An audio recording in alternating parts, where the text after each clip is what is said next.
Hello, hi there. Welcome back. My name is June Melia and I am a certified personal trainer. I've worked in fitness for 25 years and I help my clients get up and get moving and get motivated and live healthier, more active lives.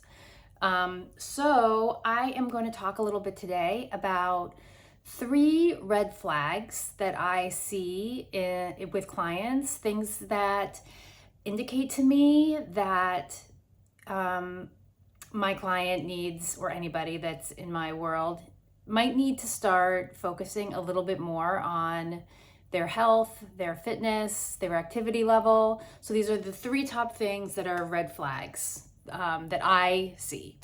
The first red flag that I see is when a client goes to stand up and they need to use their hands to push themselves up out of a chair.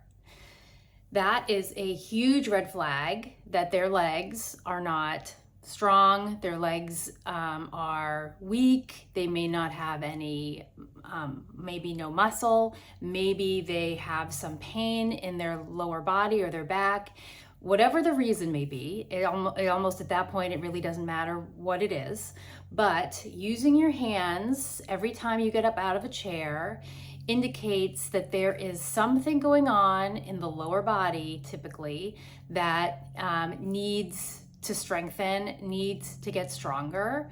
And if you know me, if you've ever worked with me, you know that I believe that keeping those muscles, the standing up muscles, working really well, your glutes, your quads, your hamstrings, is super important, especially for independence and longevity. And I know that when we're middle-aged, we still think that maybe it's no big deal. Maybe we still have years to go before we need to start investing in our health in that way, that we have decades to go until we need to worry about that. But I beg to differ. When we are in our 30s and 40s, especially as women, we're already losing our muscle mass, and we need to be really aware of utilizing our muscle so that when we do hit 55, 60, 65, 70 onwards and upwards, we have invested, we have put our fitness money in the bank, and we're going to reap the benefits as we get older. So you should be able to get up and out of a chair without using your hands.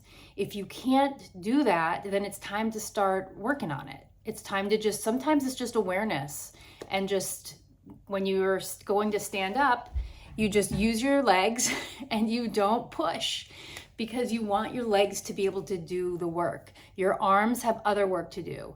Your legs need to be able to keep you mobile, and it needs to help get you up and out. I mean, it's like when you're old, you will want to be using the toilet by yourself for as long as you can. And I know that's not cute to think about, but one sign of independence is if you're able to do that. And so if you are using your hands to get up and out, I recommend that you start thinking about it and start to resist using your hands when you're standing up out of a chair. And maybe that alone will really help, and exercise, starting to do exercise will be just cherry on top. But really think about not using your hands when you're getting up out of a chair. If you're in pain and you use your hands, you need to figure out why you're in pain in your knees or your ankles or your hips, and figure that out so that you can get stronger while you're younger and healthier while you're younger, instead of putting it off and waiting until you're older, because it's sort of like it's time dependent, it's time urgent. So do not use your hands when you get up out of a chair. And if someone you really care about, like maybe your parents are elderly, keep an eye on that. Are they able to get up out of a chair without using their hands? Because that's a red flag for some problems in the lower extremities, in those larger muscles that you really want to keep working. Okay, so that's number 1. Number 2 is hand grip and carrying things. So if you are coming out of a store or you are coming from the car into the house, you should be able to use your hands in order to carry bags and bring them into the house without feeling a ton of fatigue in your forearms, in your hands, maybe in your shoulders. You should be able to do that and have a strong hand grip when you're doing daily life activities, right? These muscles need to stay strong. So if you are struggling with hand grip, hand strength, and carrying things in and out of the car twice a week is a lot for you, or maybe you ask somebody else to do it, or that kind of thing, you should be practicing your hand grip.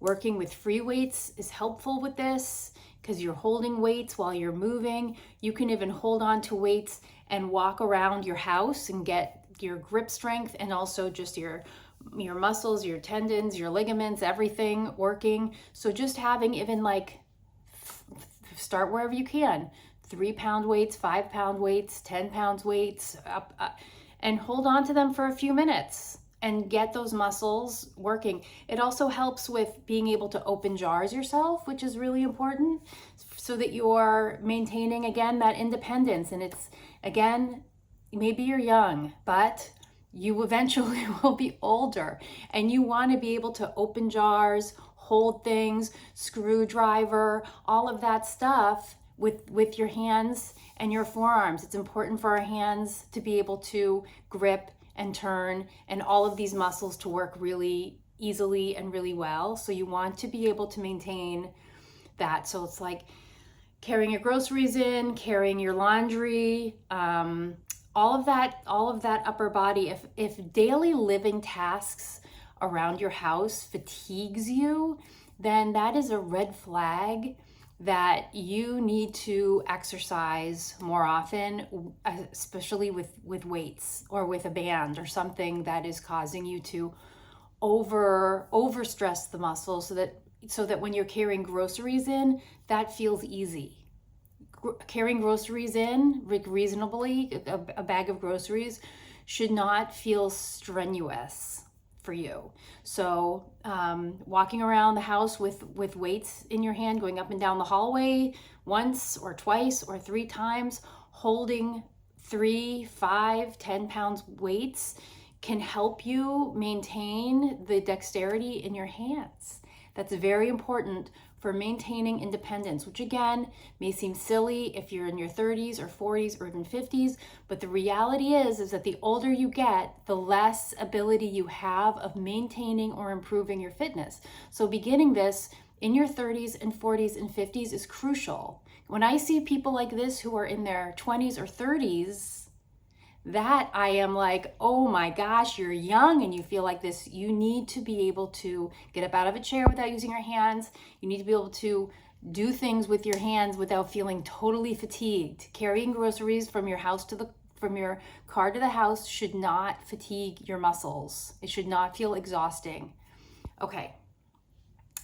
And the third thing that indicates to me that you need to focus more on your fitness is if you feel fatigued going to the mall, body fatigue, not mental fatigue. I get mentally fatigued going to the mall sometimes, but physically fatigued. Like you feel like if you go to the mall for an hour or two, you need to sit down.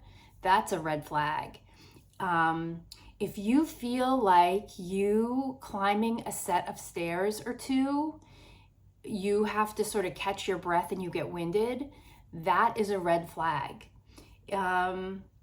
If you go into the city or you go into town with your friends and you feel like you can't wait to sit down after walking around, like lollying around town for an hour or so, you need to exercise more.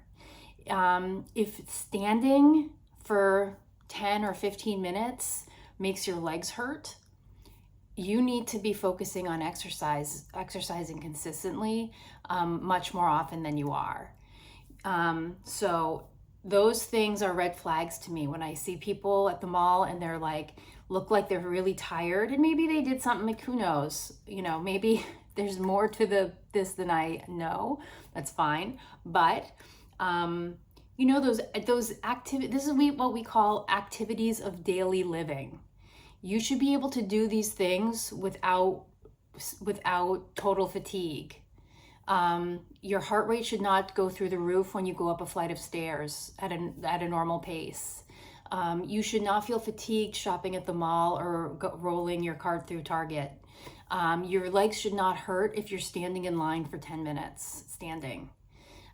Those are red flags that you need to take your health more seriously, and you need to start exercising on a more consistent basis. So those are my red flags. Keep your hands off the chair when you're getting up. That's red flag number 1. 2, work on your grip strength, your upper body strength. It could be as simple as holding on to weights down by your side as you walk around a long hallway in your house 2 or 3 times to maintain this strength, the gripping strength, any kind, strength turning a can. If you always have to ask someone to help you open a can or a bottle of something, then you need to start working on your grip strength and your upper body strength a little bit. And if you are fatigued just doing daily walking or, a stroll with your dog up a block and back, and that's like the extent of it. I mean, I would say that if you're walking, your activity is less than 5,000 steps a day, you need to be expending more energy than that every day.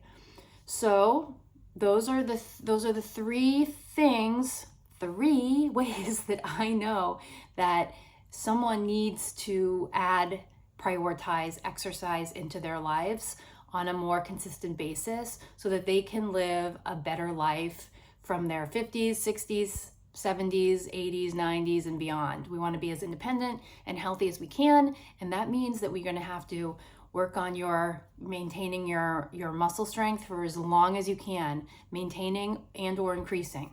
Okay, so that's all I got for you today, guys. I hope that you enjoyed. I hope this maybe makes you think, oh, I really need to start prioritizing my health because I'm 45 and I can't go up the stairs without panting. Or, when I stand and watch my son's soccer game, I get really sore, like my legs hurt and I want to go sit down.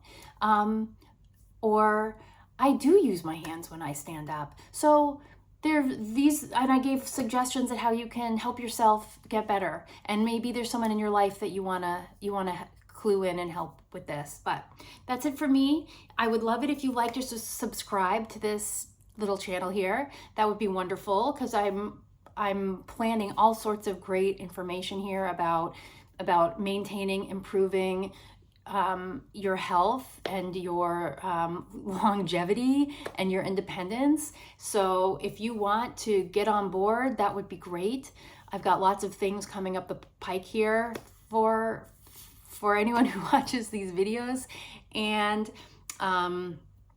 I think that's all I have to say. So like, subscribe, and I also offer some just a 50-minute let's talk about your goals. Let's get them edged down on paper. Let's come up with a plan on what you can do day by day, week by week in order to get there. And you get me in your back pocket so that I'll totally be there for the ride and there to encourage you. So I also leave that link down below if you want to schedule a 50-minute session with me over Zoom. Super easy, and I love helping people with this. I love it. So again, my name is June Melia, and I look forward to seeing you in my next video. See you later. Bye.